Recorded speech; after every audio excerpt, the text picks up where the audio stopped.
Ce matin, c'est une campagne du Conseil de l'Europe, cofinancée par l'Union européenne, qui fait scandale et qui déclenche la polémique en France. Une partie de la classe politique s'indigne, même le gouvernement désapprouve. Cette campagne sur Internet censée lutter contre la haine anti-musulman.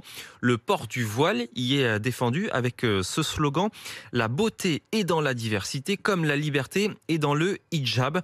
Et il y a débat entre la droite et l'extrême droite qui dénoncent une dérive grave. Et les premières concernées, les femmes voilées qui se réjouissent d'être soutenues par cette campagne européenne. Écoutez, par exemple, en banlieue parisienne avec Alexis Vergerot et Mao Baker-Granier. Un symptôme parmi d'autres d'une dérive très grave qu'il ne faut surtout pas prendre à la légère.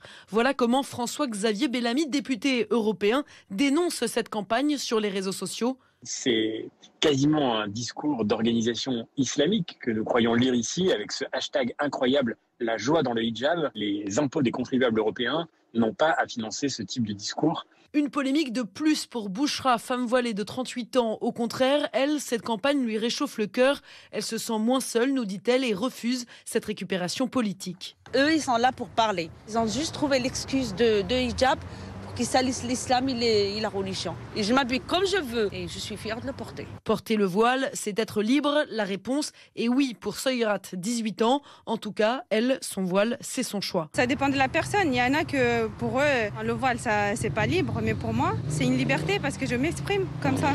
Ça fait partie de mon identité. De son côté, le Conseil de l'Europe précise, ces slogans, ce ne sont pas ceux de l'institution, mais ceux choisis par des femmes voilées qui ont collectivement participé à des ateliers.